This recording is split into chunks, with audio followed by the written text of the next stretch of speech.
धन्यवाद डॉक्टर सुबोध कुमार मिश्र जी।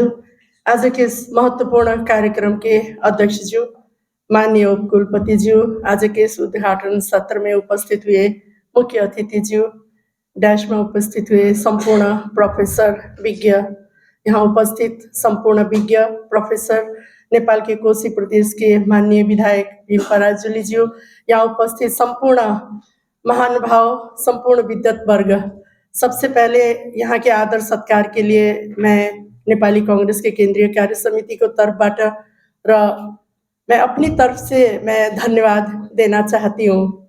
निश्चय नहीं, हमको लग रहा है ये कार्यक्रम बहुत महत्वपूर्ण है। हमसे आगे बहुत से लोगों ने बहुत बात कही नेपाल और भारत के संबंध के बारे में, बहुत सी घटनाक्रम से नेपाल और भारत का संबंध जुड़ा हुआ है, बहुत सा उदाहरण, बहुत सा घटनाक्रम उन लोग वहाँ वो लोग अपने प्रस्तुति में जो प्रस्तुत किए। मुझे लगता है प्रोफेसर हर्ष कुमार और प्रोफेसर प्रदीप कुमार ने कुछ चिंता भी वहाँ व्यक्त हुआ, कैसे नेपाल और भारत के सांस्कृतिक संबंध को नजदीक लेके आए, हर एक साल कैसे कार्यक्रम करके नेपाल और भारत के संबंध को कैसे आगे बढ़ाए, घनिष्ठ बनाए, क्योंकि भारत और नेपाल हमारा घनिष्ठ नजदीक का देश है, जिसके लिए हमारे संविधान में भी नजदीक के देश से घनिष्ठ संबंध कायम करना पड़ेगा लिखा हुआ है। हमको लगता है नेपाल सरकार उसके लिए आगे बढ़ना जरूरी है। और नेपाल और भारत के संबंध के बारे में जो यहाँ उद्घोषक मित्र ने कहा कि वास्तव में गोरखपुर से, भारत से हमारा बहुत नजदीक का संबंध है। हमारा केवल नहीं, नेपाल के राजनेता लोग को नेपाल भारत के स्वतंत्रता के लिए जो नेपाली कांग्रेस के नेता बीपी कोइराला लगायत बहुत से नेता जो भारत को स्वतंत्र होना चाहिए, भारत को लोकतंत्रवादी होना चाहिए, क्या कि यहाँ से जो संघर्ष की लड़ाई में सम्मानित हुए, वही यात्रा नेपाल में प्रवेश किया और नेपाल का स्वतंत्र, नेपाल के लोकतंत्र के लिए वो नेता ने, नेपाल के जनता के अधिकार के लिए, नेपाल राष्ट्र के स्वतंत्रता के लिए उन लोग ने जो लड़ाई लड़ी, हमको लगता है उसका ऊर्जा यही भारत से ले गए। 1960 में जब उस समय लोकतंत्र ऊपर कू हुआ, सैयों नेपाली कांग्रेस के परिवार भारत में आके अपना 10 साल 12 साल बिताए। हम उसमें एक परिवार है जो यहाँ 1 से 10 कक्षा तक हमने पढ़ा। हमारे जैसे बहुत संतानों ने भारत में पढ़ा, यहाँ का रहन सहन, यहाँ का संस्कृति, यहाँ का भाषा, यहाँ का सभ्यता सब हम लोग सीख के चले गए। उसके बाद नेपाल जाके हमने वो सभ्यता को, वो संस्कृति को, वो भाषा को, वो प्रथा परंपरा को हम सम्मान करना हम सीखे, क्योंकि यहाँ 10 साल 12 साल हम यहीं पर पढ़े थे।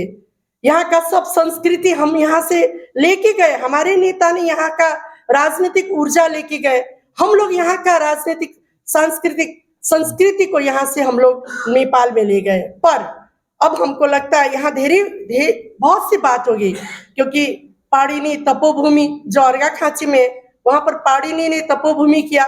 हमारे सम्माननीय प्रधानमंत्री यहाँ के मोदी कहते थे भारत के हिमालय में हमने आध्यात्मिक ज्ञान लिया, बुद्ध का जन्म हो गया भारत में, नेपाल में, पर आध्यात्मिक ज्ञान तो कुशीनगर में आके वो लिए ना।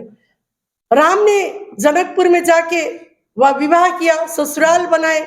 यहाँ जब प्राण प्रतिष्ठान हुआ तो जनकपुर केवल नहीं, टोटल नेपाल भर उस समय खुशहाली मनाए, क्योंकि वो संबंध हम लोग का सांस्कृतिक संबंध था। पर हमको लगता है जो आज ये 3 दिन जो कार्यक्रम हो रहा है, इसको गंभीरता पूर्वक छलफल और संवाद में ले जाना जरूरी है, क्योंकि अब तो नेपाल में 40% से अधिक तो युवा का प्रवेश हो गया जनसंख्या का।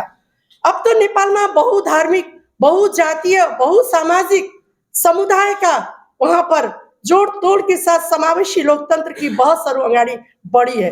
पर उस समावेशी डाइवर्सिटी को हम लोग कैसे एक सूत्र में ले रहे हैं।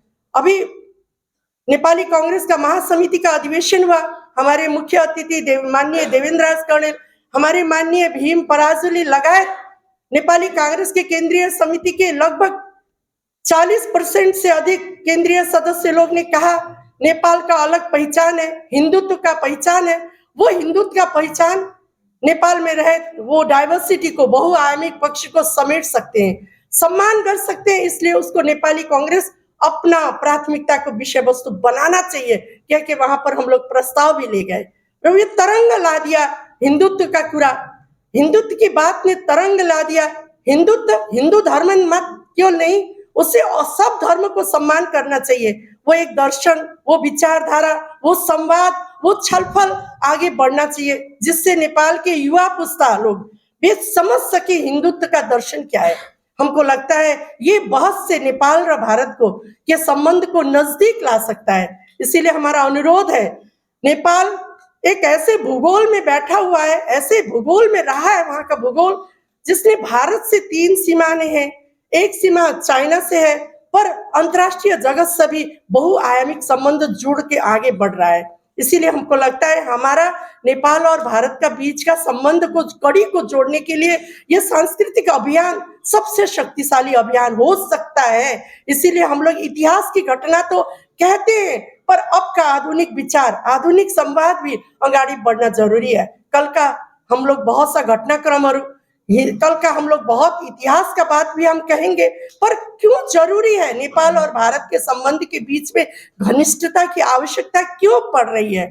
क्यों नेपाल और भारत एक स्वतंत्र राष्ट्र है, पर हम लोग का आर्थिक, सामाजिक, सांस्कृतिक, रहन सहन, बेटी का संबंध, आर्थिक संबंध, शिक्षा का संबंध बहुत नजदीक है, पर उसको हम लोग नए परिभाषा के साथ हम लोग को नया पुस्तक को सिखाना है कि हम दोनों के बीच को सांस्कृतिक संबंध क्यों चाहिए, क्या कारण हम लोग सांस्कृतिक संबंध से एक आपस में घनिष्ठ होना चाह रहे हैं। हमको लगता है एक नया दृष्टिकोण से, एक नया संवाद, नया विचारधारा, नया दृष्टिकोण से इसका छलफल चलाना जरूरी है। इतिहास भी जरूरी है, पर भविष्य की पुस्ता के लिए हम लोग को सिखाना जरूरी है, क्योंकि अभी नेपाल में हम लोग भारत के प्रति सकारात्मक दृष्टिकोण के लिए भी सांस्कृतिक आयाम हमारे लिए सबसे शक्तिशाली औजार है, जैसा हम लोग को लग रहा है। इसीलिए हम 3 दिन का जो यहाँ अंतर्राष्ट्रीय जो ये संगोष्ठी हो रहा है, हम लोग आशावादी हैं, क्योंकि हम लोग नेपाल और भारत का संबंध बहुआयामिक पक्ष में और घनिष्ठ बना के आगे बढ़ाना चाहते हैं। उससे हम लोग का भविष्य बहुत उज्जवल है। दोनों देश का भावनात्मक संबंध मजबूत हो सकता है। इसीलिए हम अपेक्षा कर रहे हैं 3 दिन का जो गोष्ठी करेंगे, यहाँ पर हमारी बहनें लोग बहुत सुंदर ढंग से जो अपना स्वर संकल्प यहाँ प्रस्तुत की, उनको भी हम बहुत बहुत धन्यवाद देना चाहते हैं। और हम आशा करते हैं 3 दिन का जो ये संगोष्ठी हो रहा है, इस गोष्ठी को हम विभिन्न कंपोनेंट में, विभिन्न अलग अलग कंपोनेंट में नेपाल और भारत का संबंध को हम कैसे जोड़ सकते हैं, नए पुस्ता लोग उसको कैसे समझ सकते हैं, क्योंकि वो अभी जन्मे हुए हैं, 18 साल हो रहे हैं, उनको मालूम नहीं है। इसलिए उनको हम लोग कैसे दर्शन और संवाद से इस विषय वस्तु में संवेदनशील बना सकते हैं, गंभीर बना सकते हैं। हमको लगता है ये 3 दिन का गोष्ठी बहुत उपयोगी है, बहुत अच्छा होगा, परिणाम मूलक होगा, जिससे नेपाल और भारत के संबंध को और नजदीक लेके आएगा। इसीलिए हम फिर ये गोष्ठी में जो यहाँ उपस्थित होने का, आदर सत्कार प्राप्त करने का, अपना विचार रखने का जो अवसर हम प्राप्त किए, उसके लिए हम आयोजक को बहुत बहुत हम धन्यवाद देना चाहते हैं। और आशा भी करते हैं कि जो गंभीरता पूर्वक ये विषय में हम लोग छलफल कर रहे हैं, वो छलफल परिणाम मूलक हो।